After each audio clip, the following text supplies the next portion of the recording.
All right, Tom, my watch just struck 2 o'clock. Is it okay if I go ahead and kick us off officially? Absolutely. Kick it off. All right. Let's do it. Well, welcome, everyone. Good afternoon. If you're on the East Coast, good morning. If you're out on the West Coast, thanks for being here for today's Bloomerang webinar. How do I convince my boss?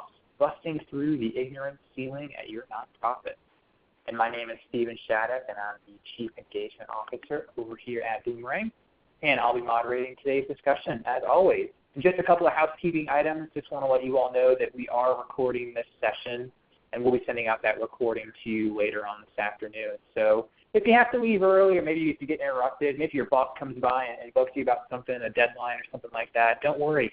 We'll get you the recording, and you can be able to watch the whole session later on this afternoon. We'll get you the slides as well in case you didn't already get those.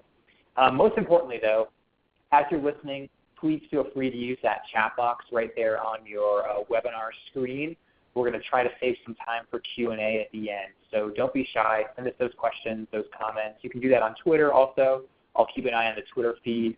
And if you have any trouble with the audio through your computer speakers, we find that the audio by phone is usually much better. So try that if you have any trouble. There's a phone number that you can call into in the confirmation emails from ReadyTalk. So just check that out if you have any issues. And if this is your first Bloomerang webinar, I just want to say an extra special welcome to all you folks. We do these webinars almost every single Thursday, like 49 or 50 Thursdays out of the year. We love it. I was telling Tom that earlier. He was kind of astonished that we do that, but it's true. We love it. And we've got lots of other webinars scheduled out in the future. But if Bloomerang is also new to you, we are a provider of donor management software. People tend to like it. In fact, they like it a lot if you look at those online reviews. So if you're thinking of maybe switching providers in the near future or just kind of curious about us, check out our website after the session concludes. You can even watch a quick video demo and see all the software in action.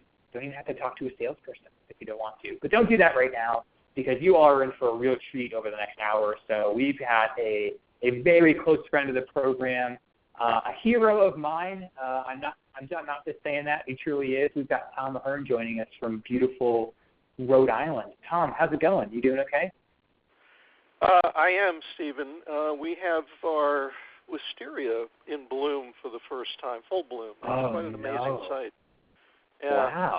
It takes years for those trees to start producing flowers, and this is the first year. It's an explosion. Nice. You got to take a picture and send that to us. Yeah, no, it's amazing. I love it. Yeah. Well, I wanna brag on you real quick, Tom. I doubt anyone here today isn't at least a little bit familiar with you, but just in case any of you folks don't know Tom, you got to know Tom. You got to go to his sessions if you see him on a conference schedule. Like I said, a hero of mine. He is what I consider to be kind of the foremost authority on donor communications. I tell people if you've got donor communications issues, go read Tom's stuff. Check out his books. He's a prolific writer, written 4 books, but he's working on 2 right now. And I think one's coming out. I think it just came out, right, Tom? The new book is out now, so maybe it's just that's one what we're going to cover today. Yeah. I love it. So check that out. We'll get you all that info afterwards if you want to pick up that book. Has been doing a lot of international and national speaking, so I think you'll probably recognize his name on those conference schedules after attending this one. And, there's not too much I could say about Tom other than kind of letting him speak, and I don't want to take any time away from all the good advice you're about to get. So, Tom, I'm going to pass the baton to you to tell us all about how to convince the bosses at the nonprofit to do the right thing. So, Tom, take it away, my friend. All right, but Stephen, what do I do? Click on the share button? No, you can just click on the slide. Give it to me? Yeah, you should be able to click the bottom slide. Okay, so are you looking at my title slide now? Yes. With the little girl? Okay. Well, you'll be happy to know there's been a change in pre-kindergarten education. Now they are teaching children as young as 2 to become fundraisers. So it'll take a while, but they're coming. Okay. Now the problem, the reason it's called is how do I convince my boss? Well, basically the answer is you shouldn't have to convince your boss. Why is there somebody without training approving stuff that's done by people who try to get training? And yet, this is the question that I have heard now for, well, I don't know, at least 18 years of presenting all over the world. It comes up every time I speak. How do I convince my boss of what you just told me? And this today, unfortunately, I don't. My feeling is if you shouldn't have to convince your boss, because this is the real stuff. This is not foolish opinion. And so this book that I wrote, let's see, I just clicked on a new slide, and it didn't show the next slide. Come on, next slide. There you go. I must double-click. So this is this book that just came out, if only you'd known. And I want to point out, what I was hearing were kind of, well, my boss doesn't believe this, my boss doesn't believe that. So I took a set of questions, and originally it was 20 questions, and then there were many more questions, many more, what would you call it, urban myths floating around. So I took them to the outside world, the people I know around the world who are quality, productive, get the job done fundraisers, and I asked them, give me what you know, not your opinion, but what your data shows. And so when it says these are airtight answers to 40 questions, that list on the left of those contributors, those are some of the people who are in this book. This is not my opinion, because frankly my opinion is no better than anybody else's opinion. Well, it's an educated opinion now after many years, but I don't like not having some grounding, some data underneath what it is I'm trying to do. So one of the people who's a contributor is Mark Phillips. He's the founder of Blue Frog in London. And if I had to, and there's so many really great agencies, but if I had to say there was one agency that I admire more than any other, it's Blue Frog. They just test everything. They're innovative. They're constantly coming up with new approaches. They don't let anything lie. And Mark's, there was this kind of academic exercise where you get everything you know about whatever it is you know about onto a single side of one postcard. And Mark took the challenge for fundraising, and this is what he came up with. I'll leave it to you guys. You'll get the recording, so you can read this at your leisure later. But look at what is at the top of the list here. Observe your feelings. When you're planning your fundraising, consider how the potential, not given, potential supporter will benefit. It's like, benefit? Where did that come from? Why would a donor benefit? And I know why that's important, because I came out of commercial marketing, and in commercial marketing, when you try to sell people stuff, benefits are all you really have. The benefit is why they will say yes and buy. And so, and then he goes down, is there a primary connection? Because people give to causes they care about. And if there is a primary connection, then use it. And if your giving comes from, other things like sense of duty, or they didn't want to say no, then their loyalty to your cause will be weak. And it's important that we understand that not all donors are created equal. Some donors are going to stay with you, but that's a small fraction of the people that make a gift. So anyway, let's move on to some more decent advice. And this one from Seth Godin really struck the big gong for me. Our target markets are often lazy people in a hurry. Now, as a marketer, there's no value attached to that. I'm not saying, those horrible, lazy people. I just need to know what I'm dealing with here in communications. If it's lazy people in a hurry, that's fine. I just need to be aware of that. And of course, it makes a lot of things go away, like, that essay that you wanted to write to convince people to support your cause. It's lazy people in a hurry. Don't bother. All right, so let's dig into some of the things you hear. Donors for life. That's one of the assumptions. I call these the 100% fallacy, and that name comes from an observation, which is, what if everybody gave to our appeal? That is delusional thinking. People, the real life of, for instance, a direct mail writer, if 1% of the people whom you send this to actually respond, that's a great day. Break out the champagne. So Donors for Life is of the same ilk. But I didn't know, so I asked around to my world family of experts, and I asked them this question. So how long do you think the average donor actually does stay with a charity? Now, remember, this is average donor. This is not an outlier, somebody who gives to you for 30 years, somebody who gives to you for just once. This is how long does the average donor stick around? And the answer that came back after much hemming and hawing, because these are all analytical people and they hate being nailed down to these globby questions that I come up with, but they played. And what I heard was, you see two answers. People, the average donor, assuming they give you a second gift, because most donors don't give you a second gift, but assuming they do, they stay around for 4 to 6 years if they're acquired through a kind of annual appeal method, or if they become monthly donors, they stay for 7 to 10 years. Those were the averages collected from Australia, Canada, the U.S., UK, Ireland, New Zealand, all the people I could, I share a language with, and that to me means a lot. One of the things it means is you better have a really good acquisition program up and running, as well as all the other things that you need to do.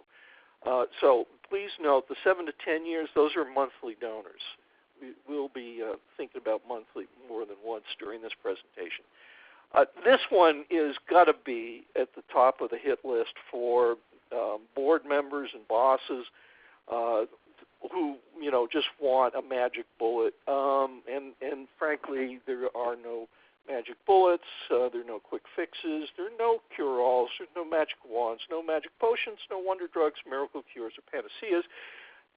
Fundraising's hard work. Come on, people. This isn't leprechauns and pots of gold at the end of a rainbow. And this is what this is, though. We need youngers. This is based on bad thinking. Let's look at good thinking.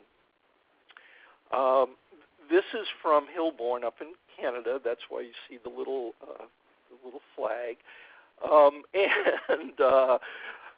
This is how you double your fundraising revenue. It's a very simple formula from them. And they know what they're talking about. You move 10% of your donors to monthly giving. Okay, there you go. That's not too hard. Persuade 3% of your donors to upgrade to 500 or higher, and get 5% of your donors to include you in their will. 3 very doable, very tangible things, little goals, micro goals that will reliably double your income.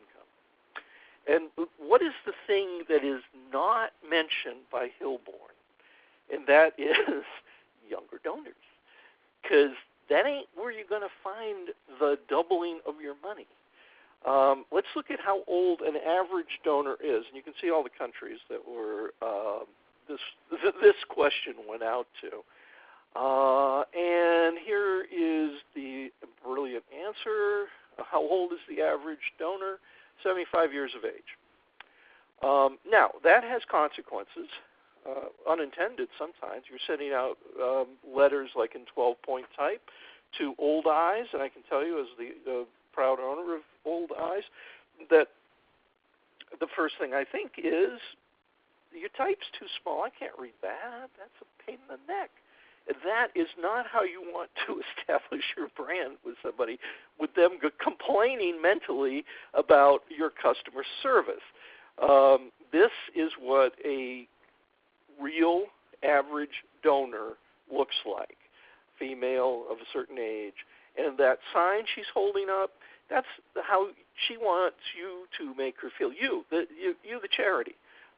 Here's some more data on the particular issue. This is from TrueSense, a very big direct mail firm, lots of data, mountains of data, and you can see the big slice of pie on the left, 46%.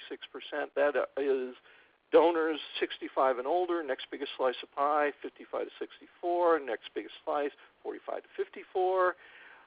But they're getting smaller, and there's a reason for this. It's not because younger people aren't generous. They are fabulously generous. They are fabulously concerned. And the rest of it. They just don't have all that much disposable income yet because they're still building their lives, and they're spending every thing that comes in on, if they have a family, well, there's $250,000 just to get that kid through high school. You're going to want a house, you're going to want this, you're going to want that, transportation, all the rest of it. Very expensive. We live in a very expensive country. And so until you get to be around 55, the behavior observed by TrueSense is that as people age into their 50s, they become more likely to respond to a direct mail appeal or any kind of appeal, honestly, because these days it's not just direct mail. And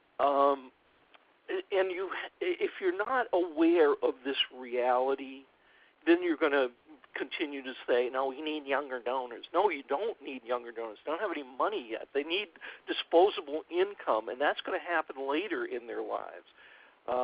Then they'll give you money. So you have to wait until they age into their prime giving years. And I can back this up, my own experience, my own data. I work for a major hospital system in San Diego called Sharp, and I write all their direct mail, and I have all their data at my fingertips, thanks to them being very generous about that. And what we know is that the average donor for this hospital, community hospital, nonprofit, is 75, not 74.5, not 75.5, 75 exactly is the average age. Okay, so now we've established who the heck we're trying to raise money from, and but then some genius is going to say, well, old people don't care about online, so let's look at that issue, because online is very much part of your communications ecosystem these days. And so here's some data, and it's talking about where do people spend their time online? Who is consuming the most online content? And you have your groups there, all the way to people my parents' generation, most of whom are actually no longer with us, the mature silence. Baby boomers are the next, and then Generation X, and then millennials. And where's the answer? Well, the baby boomers are spending twice as long online as millennials. That's what Adweek found in their research. So be aware that actually is a very vibrant pool of prospects for you. Oh, here's another one. Remember back at how to double your income? One of the bullet points was get more bequests coming in, i.e. set up even just the most rudimentary bequest marketing program. Yes, I'm looking at you when I say that, because most of you I know don't do it.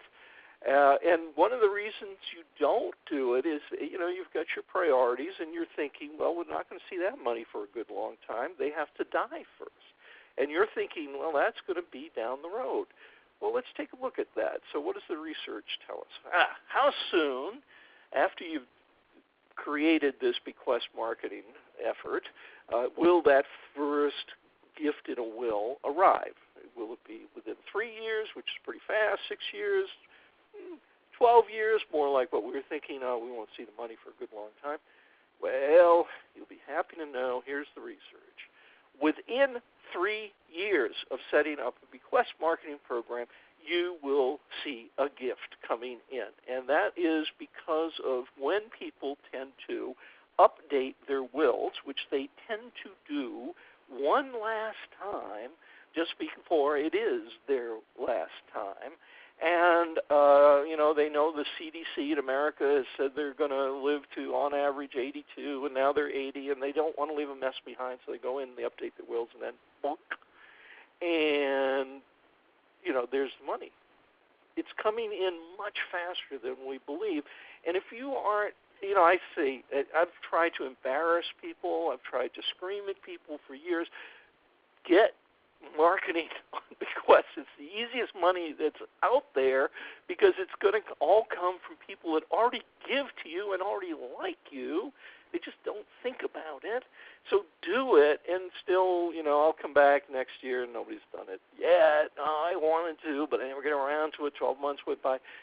That is insane. If your predecessor had established a bequest marketing program, your charity now, 10 years ago, your charity now would be swimming, like drowning in money.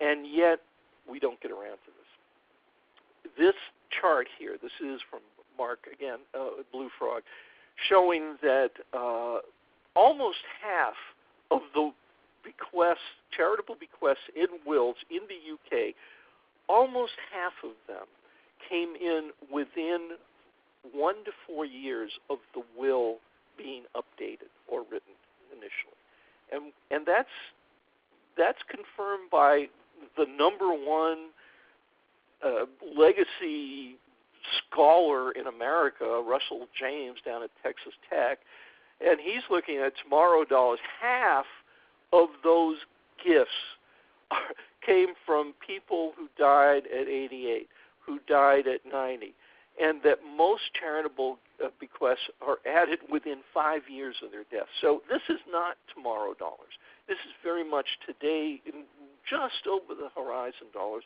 This is something really, if you're not doing this, you don't have a full-fledged, fully participating fundraising program. And this is, I'll give the last word to David Love up in Canada. And David's a kind of a legacy guru, specialist, phenomenon. And he said this, the dead speak. The gift that these people are making to you in their will, it's about them and who they are, and why they lived, and where they lived, and things like that, and what they cared about. All right, let's go to another piece of junk. Direct mail is dead. Well, of course, in the privacy of my head, when I hear this, I'm always thinking, no, you just suck at it. But direct mail isn't dead. In fact, it hasn't died. The first time I ever ran across this, I did a little Google search at one point. When did they start talking about direct mail dying? And it was like the early 1990s. Already direct mail is dead. No, it is hard that I'm not going to pretend it isn't, but it's hard in ways that are not obvious. So here's what happens when you believe this crap.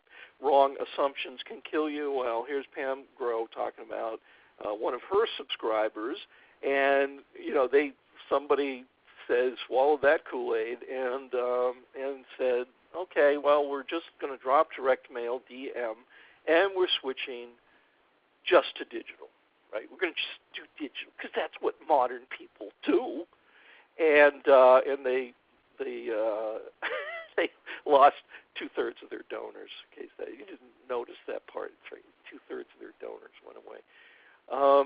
So how big was online giving in North America? We have very good data on this, by the way. Very, very good data on this. And this is 2017, and it's somewhere in these choices. What do you think? Well, let me show you what the answer is.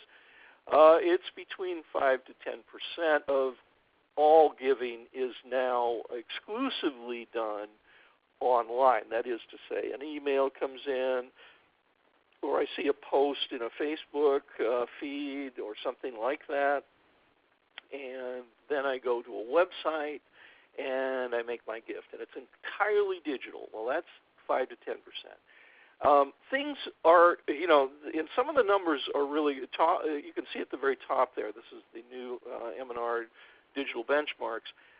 Everybody should subscribe to that or download it. It's free. The online revenue grew, it just exploded in 2017, and it had kind of exploded the year before. But that's with, again, it's this pure online revenue. And part of that was the rage philanthropy that happened after a certain person was elected to a certain high office, and and just amazing amounts of giving happened the day after that election. But look at what is also happening here. What declined opening rates for fundraising and advocacy emails. Emails have become, I don't know what they're the new measles or something. I mean, it's like everybody gets so much email, and all they do is throw out almost as much as they can every day. It's just become a very difficult. It was always a difficult channel to use to raise money. Not that you can. I mean, Barack Obama raised $690 million, I think, through email. But that's you're not that. So let's look at where things are going. It's a multi-channel world, as, again, our good friend Mark Phillips at Blue Frog tells us, and he's got the data to prove it, as they always do. And you can see from the year 2010 to the year 2017 that it used to be almost all donors were offline, that is, sending in a check or something. Now we're up to, a little more than 10%. Have switched to some other channel. Mostly what they're switching to is some of them have become monthly, which is great. Some of them, they're getting a direct mail piece, and then they're completing their gift online. So the direct mail is, everything's becoming multi-channel, basically. I'll give you the bottom line. It's the far right column. Everything's becoming multi-channel. So here's another piece of research just from the AFP Icon. And Blackbaud was reporting, and, this is very solid data. Chuck Longfield doesn't get any better than that. And, people will resist. Oh, we don't want to. We shouldn't, we have these donors, they come in through direct mail. We shouldn't really offer monthly giving to them, or is it a good idea? And frankly, it's a great idea because you can see here, because they highlighted it, it increases the average gift and it increases your retention. Okay, so then we get to, oh my Lord, did you see what those people did with the Ice Bucket Challenge? We need one of those. And the answer is, they ain't going to happen to you. It's a fluke. Marketing is not about flukes. Marketing is about planning. And if you are hoping that an asteroid of cash is going to come crashing through your roof, it'd save your neck, won't happen. You'll always be struggling. And here's some evidence from Amy Vance in a tweet. And by the way, for those of you that are not on Twitter, I find Twitter to be my primary professional social media. I learn a lot from tweets, and for the people I follow anyway. Amy is a very experienced fundraiser. You can see she had something go viral. Oh, 1 million people looked at it or something. And what did they get out of that? Nothing, zilch, nada. Maybe a small donation or two. So you can still go viral and not make a penny. Now, let's look at a planned effort that is on social media, and this is Soy Dog, which is an animal welfare charity based in Bangkok, Thailand. And Soy Dog, they spent about 6 years of R&D figuring out how to make money on Facebook, and they were helped with that task by Pareto, which is the biggest direct mail firm, telephone firm, fundraising firm in Australia. And Pareto's top of the line. They do beautiful work, but they also do very classic work. And it turned out that for Facebook, that was important. You had to be able to write the kind of offer ad that one would have written back in the 1930s. So Facebook was a new channel, but the kind of advertising that worked was not new. It was very old school. And what they would do is, you can see here, they would start with something that did not require a financial investment from the responder. They just asked them to sign a petition, like protesting the dog meat trade in Southeast Asia, and that's a huge market. and they'd have a secondary offer. Would you like to stay in touch and hear how this campaign is going? So then you'd give them your email address. And you could see that a lot of people signed the petition, 1.4 million. But out of that, less than half were willing to offer up their email address. Some of them even gave phone. And that led to a financial ask. So if you give me your email address, you're going to start to get appeals through your email as well as information. And if you give me your phone number, the phone may even ring. Now, out of that 1.4 million, about 41,000, about 3%, became donors. And then of that group, about 5,000 became monthly donors. And that's a lot of money. But you can see how it started. It started with a non-money, non-financial offer that then led to you collecting a lot of email addresses, some phone numbers, which led to then you could ask them for money. I'll show you what Soy Dog look like right now. This is and by the way, how are they doing? Well, they're doing real well. They were making last time I checked $350,000 per month every time they'd spend $1 on Facebook promoted posts and ads. They'd bring in $7. In the United States, I know, and up in Canada too. British Columbia SPCA uses Facebook. And uses the Soy Dog model.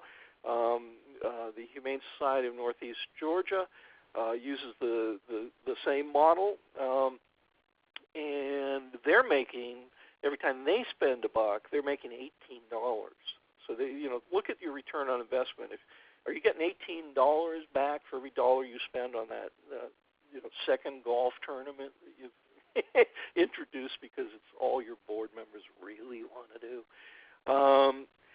Here's Soy Dog. You can see it's a very simple formula. When Melita was found unable to walk, terrified of everyone, so you're getting the sympathy, the empathy going. Many would have said she had no future, but not people like you. And that's where you're identifying, you're giving me something to identify with. Then I'm either saying, yeah, that's me, or I'm thinking, no, I'm an indifferent bastard. But look at they have a little video that they run, and look at the captions on it. She was paralyzed. Her future with people lay with people like you. Your monthly give can change the future of dogs like Melito. It's very straightforward stuff. If you know your advertising, you can see that in this copywriting. There's nothing fancy pants, nothing amazingly groundbreaking about it. It is solid stuff. Oh, well, yeah, but how's about that crowdfunding stuff? That's got to be a silver bullet. Well, so you have to find out, how does it do? So you look this up, percentage of crowdfunding, how many reach goal? And the answer is a third or less. And actually the answer is worse than that. I shouldn't say worth. You got to be realistic about it. There are no magic wands. So you're looking here at good data. It's like 77,000 successful projects on Kickstarter. 3/4 of them raised less than $10,000, and only 85 out of that 77,000, which is 1% of 1%, raised more than $1 million. So these shiny new ideas, the thing that they should all have attached to them is a big tag that you can't get off that says, oh, by the way, this requires a lot of work too if you want to succeed at it. These are not shiny new ideas that automatically work because they're shiny and new. They require a ton of work, and that goes for things like Giving Tuesday and so forth. You just don't, there's no easy money out there. Well, yeah, but what if we ran a 5K race, right? Okay, well, let's look what happens when you run a 5K race. Well, first of all, it's good to know, this is in the book, how many first-time donors make a second gift. Is it 20% of them, 40%, 60%? Well, I've already discussed this in passing, so you may have noticed the answer. The answer is 20%. So 1 in 5 first-time donors make a second gift. So you bring in 10 new donors, 8 of them do not make a second gift. Got that? 10 new donors, 8 of them don't make a second gift. And if you run what are called peer-to-peer events like 5K charities, what you're doing there many times is you're acquiring what you call donors who are people that like to run or golf, people that like to golf. And they're not there because of your cause. They like that part. I mean, it's nice that that's part of it. But they're there for the activity. And they're unlikely, even more unlikely, to make a second gift if you don't do some really strong outreach to them. And so you keep building up what you think is a base of donors, when in fact it's just a base of people that like to go running, and they're not really attached in any strong identity way with your charity. So you actually could be bringing in the wrong people, right? Oh, how about this one? We need more visibility. If I've heard this once, I've heard it 100 times. It's kind of like, I know that if everybody in our community thought about us all the time, then, yeah, they'd, of course, support us. They'd recognize, blah, blah, blah, blah. It's a total, it's hogwash. All of these charities you see here, they are big charities now. Oxfam, Greenpeace, Food for the Poor. Yet, all of them, their genesis story, all of them started with just a small group of people around a table going, we got to do something about this. A few people on a leaky boat in Greenpeace go out to challenge the U.S. Navy over atomic bomb testing in the Aleutians. Oxfam used to be the Oxford Committee for Famine Relief. They were just a bunch of people in Oxford, England, who thought, no, kids shouldn't be starving, so we're going to do something about this during the Second World War. Food for the Poor, small faith-based group. Kids are starving in Central and South America. Now these are gigantic operations. They didn't get there because of visibility. They got there because they asked for gifts. And that's what's missing from visibility. No particular call to action. So let's go to this. Grab the sales lead funnel. I'm about to introduce you to something maybe many of you have not heard of this. If you haven't come out of marketing, the sales lead funnel may be new to you. But it is how the world actually works for sales. And this is what it looks like. And you can, if you Wikipedia the sales lead funnel, very good discussion of how it all works and, the variations. There are many, many, many variations on it. But initially, what you just saw with the soy dog, where they started with a petition and had 1.4 million, that's the top of the sales lead funnel. And what you got at the bottom, which was 3% of them, turned into donors, that's what comes out the bottom of the sales lead funnel.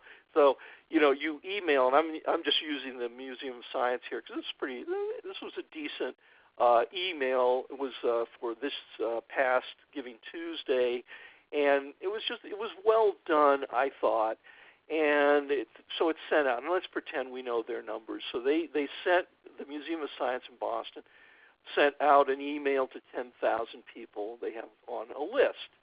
Out of that, we can predict that there will be a 20% opening rate using standard, metrics from Nonprofit Science Museum. Out of the 20%, about 2% click through. So now you've gone from 10,000 to 40, and then about half of them complete the gift. They go to your giving page, which is atrocious probably, and half of them are kind enough to still complete the gift, even though they leave totally uninspired. that wouldn't be, by the way, the case for the Museum of Science, which does everything very nicely. But those are real numbers. Those aren't fantasy numbers. Those are real numbers. You email 10,000 and you get 20 gifts from that. So keep it in mind when you are thinking we should just switch to all digital. Here's one. This is probably my favorite because it's where the ego is let loose to run in the bull in the china shop. So your boss, you hand your boss. We need your signature on the direct mail appeal, boss, because that's kind of best practice. You always have the person at the top sign the letter.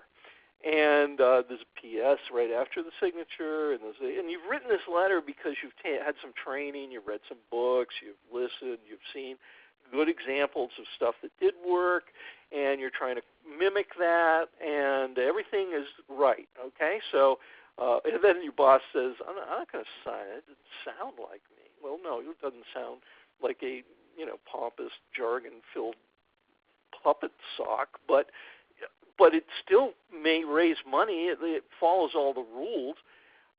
This was cool. Moshianic, you can take online courses from Moshianic where they teach you how to write really good direct mail, and step by step. And one of the students by the way, the teachers are people like Jeff Brooks, who may be one of the world's best, most productive fundraising copywriters, and he's given you all his secrets. And this came back from one of the students. She wrote the letter, and Jeff said, "Great letter." And I'm getting pushback from management that it's too cheesy and sickly sweet. Now, in my world, when management doesn't like stuff, it's like, oh, thank goodness, because they don't know what they're doing. So they're not a good judge of this. The things they don't like are exactly why these letters work, blah, blah, blah. And so that's kind of, that's a good sign when they hate it. And that leads me to this. So what is the chief purpose of donor communications? And I give you three choices. Your boss would say upset no one, ask for help, or make the donor happy. And the answer is, I guarantee you will make most money if you make your donors happy, if they're so pleased to hear what you have to say to them. Now, this brings us to another thing, which nonprofits seem to have gotten this absolutely backwards. If we really bore people enough, maybe statistics would be good. They're going to respond. Well, no, that's not true. We live in a busy world. You're asking for my attention span. And the least you can be is not boring. Try to be delightful if you can, or flattering anyway. So here's Berkshire Natural Resource Council, land conservation, and now building a major trail system in western Massachusetts. Wonderful group, really, good leadership. And this is the envelope for a typical direct mail appeal from them inside your fall newsletter, with thanks from grateful farmers, scientists, birds, and bees. Oh boy, I gotta look. And essentially, this is what I'm trying to point out. The book you see here, Brainfluence by Roger Dooley. This is a collection of his articles, his blog posts about using neuroscience to sell stuff. Now, neuroscience gives us a lot of advantages that we didn't have 20 years ago. 20 years ago, we would have guessed certain things. Now we can actually watch the brain work. And certain parts of it light up when certain things are said to the brain, blah, blah, blah. One of the things they discovered, which has been very helpful, I can tell you, is that the human brain did not evolve, actually, to discern between true flattery and false flattery, that all flattery sounds damn nice. You know, you can tell me something I know that is factually wrong about me, but if it's, if it's basically putting me in a good light, somewhere in my brain's going, well, yes, Tom, you really are that good.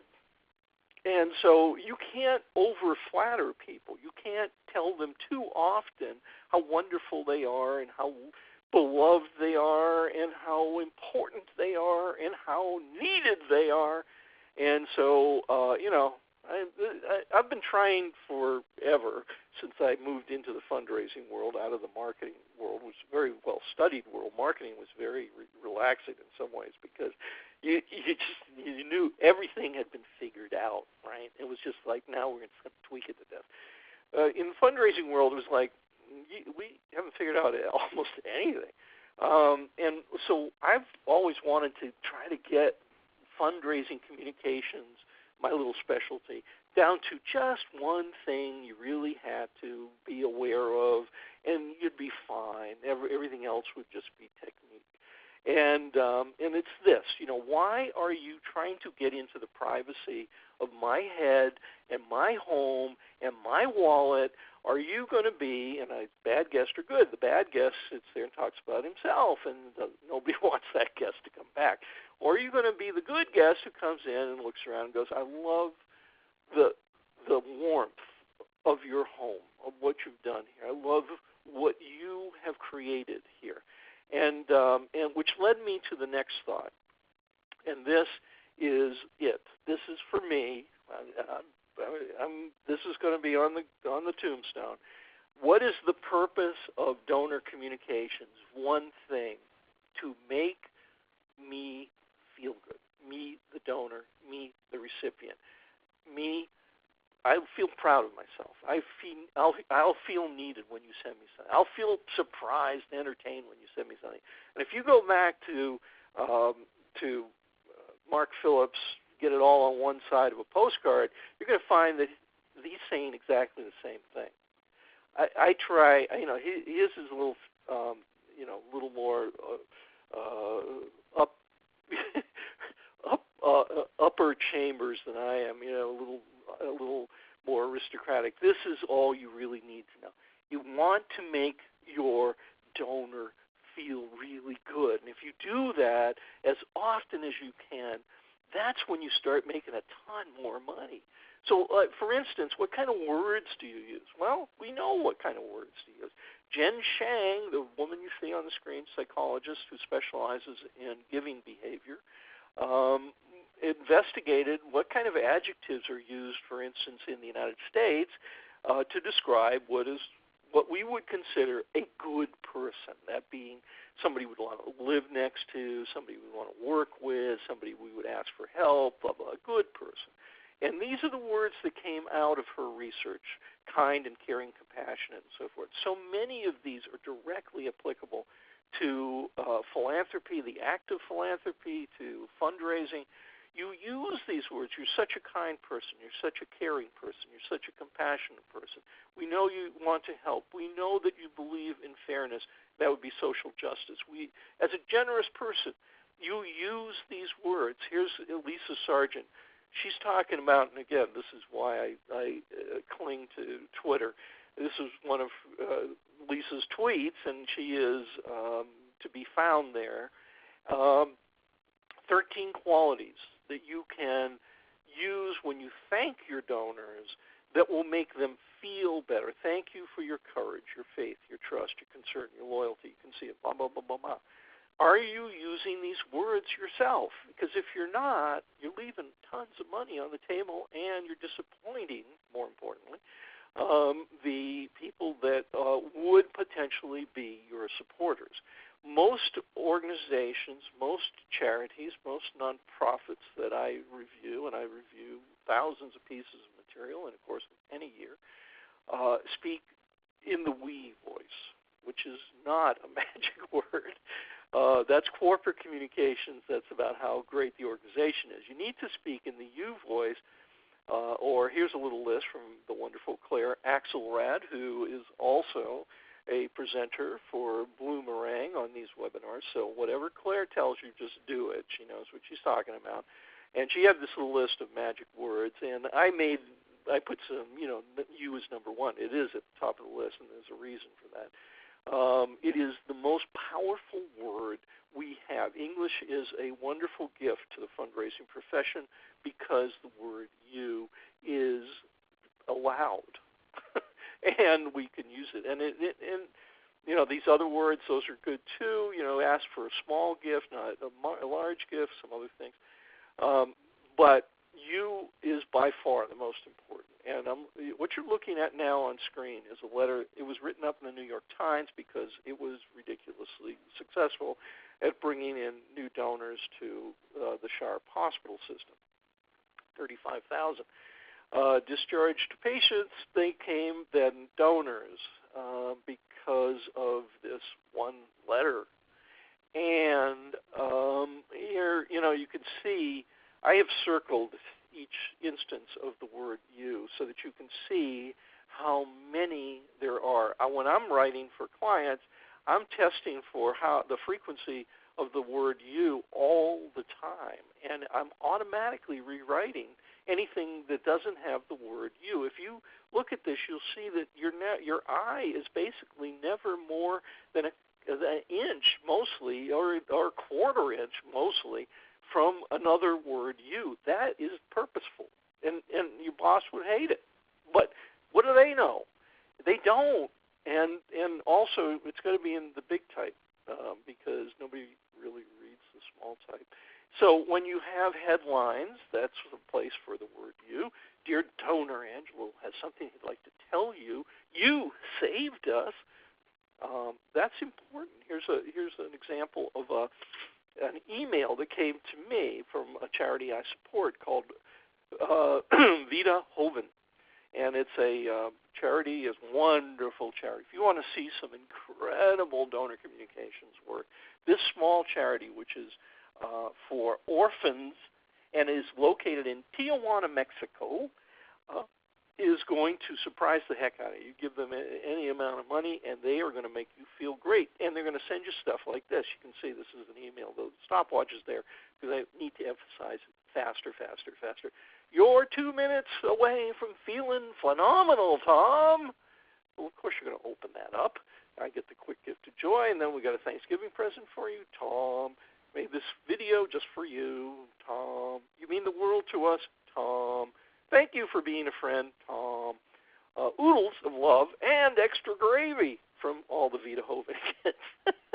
When you put the fun back in fundraising, you're going to make some more money.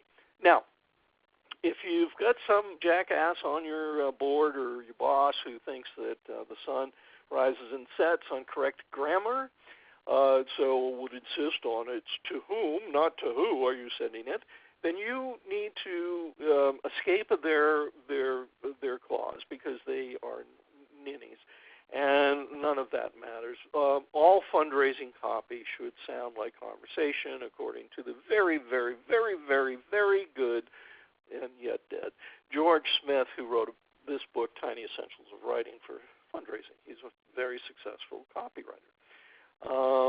You may have your jargon, and what you're looking at here, forgive Bloomerang, forgive their PC-based environment. It took my Mac-based list and screwed up all the numbers because that's what PCs like to do. But the reason this is what you're looking at here is called jargon is because it's intellectual. It does not have an emotional content to it. Therefore, it's dead on arrival. And this is important to get away from jargon because of what Dr. Adrian Sargent discovered when he researched loyalty factors. What is one of those loyalty factors? Why will donors stay with you? Because your quote-unquote service quality is good. Well, what is your service quality? It's kind of the interface between you and your donors. And when you shovel jargon at them like food insecure, at-risk kids, and all these other things that you understand, but they don't, at least emotionally, they can understand it intellectually, but not emotionally the way you do, that is lousy customer service. So jargon, as it says, jargon defines lousy customer service. If you want to use jargon, just know that you are delivering lousy customer service. So that's about it. And I guess we're all the way to questions. Steve? Wow.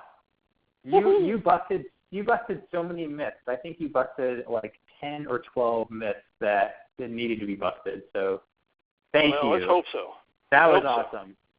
I was having some flashbacks because my wife's worked in nonprofits her whole career, and some of those things she would bring home, and now we have some good answers to them. The young donor thing isn't the ultimate response to that to do bequest marketing, right? Because I feel like some people are afraid, well, if the average donor is really old, they're going to die and then we won't have any donors. And it's like, yeah, that means you should do bequest marketing, right? Do you think that's exactly. like the ultimate comeback? Okay, good. Yeah. I love bequest marketing, by the way. Wow. Any sane person would, Yes, exactly. Yeah. If you haven't asked a question, now is the time. We got like 2 or 3 minutes maybe. Tom, you talked a lot about monthly donors. Moving people to monthly donations is good. We recommend it. Is there a place where maybe you don't want to move people into monthly donations? I'm thinking maybe someone who's making like a multi-year pledge that's $5,000 over 5 years. Like, should you maybe insulate certain people from those monthly commitment asks? Maybe use some common sense. Yeah, sometimes I wonder, is that a real question? Yeah, sure, why not? I mean, monthly giving is just an offer you put in front of everyone. But if you already have a commitment from somebody that they're going to give you $1,000 a year, you've got other issues on your plate, and one of those is celebrating that person so they really feel the celebration going on. It's not an either or, really. It's like, what is your? And I'll give you great. We gave $5,000 to a small charity in my state. I hope they're not on this call. And and then they came to us and asked for monthly, pledge, and it was like, wait a minute, guys, we just gave you $5,000.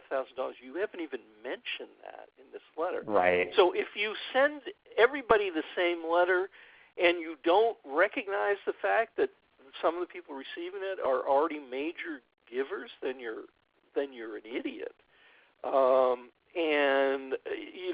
But if you do send it and you do recognize, I know you're already giving so much money, and I just wanted to put this offer in front of you too, so you didn't feel left out. Well, that's a different story.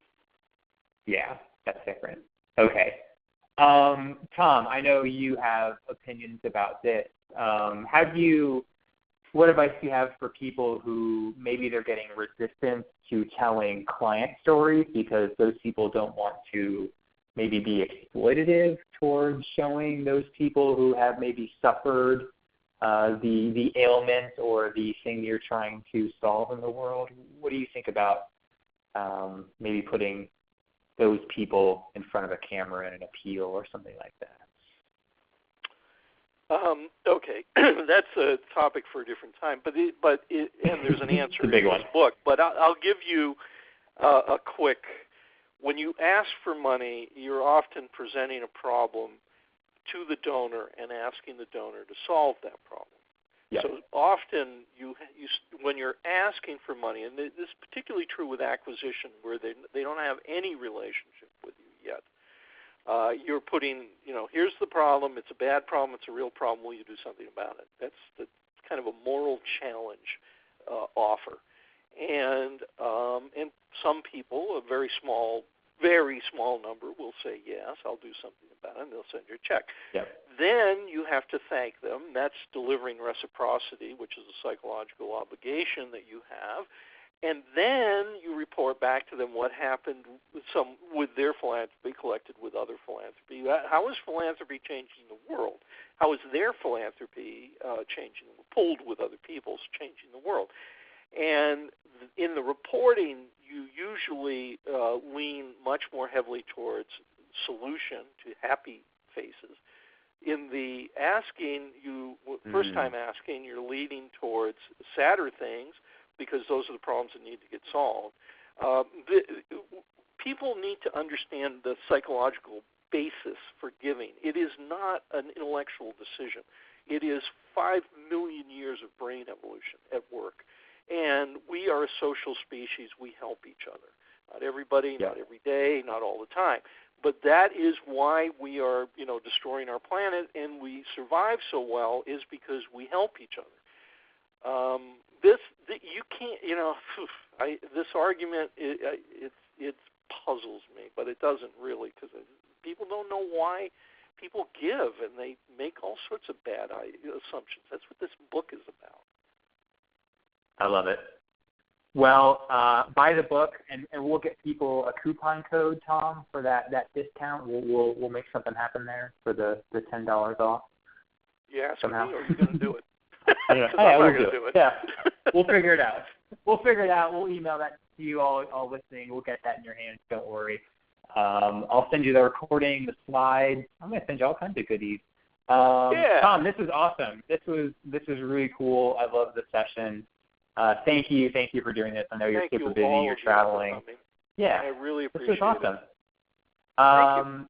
And cool. To all of you for hanging out with us. Thanks for being here. I know you're probably busy this time of year. So thanks for taking some time out of your day. I'll get you all that good stuff, like I said. Check out our webinar page. We've got some cool sessions coming up. Next week, we got something for the bosses. Even though we're maybe teasing the bosses a little bit today, we got a nice follow-up. One of my favorites, Stephanie Kay, she's here in Indy. She's going to talk about how to coach you as a CEO. So if you're listening and you're a CEO, or if you have a CEO, invite them to the session. Talk about change management. It's going to be a good one. We got lots of other sessions out into the future. Check out our webinar page. We'd love to see you again on another webinar. So we'll call it a day there. I know we didn't get to all the questions, but like Tom said, he's super active on Twitter. And if you tweet him, he'll respond. I've seen it. I see it happen daily. It does happen. So do that. But hopefully we'll be able to keep the conversation going there. So have a good rest of your Thursday. Have a safe weekend, and hopefully we will see you again next week. Bye now. Take care, everyone.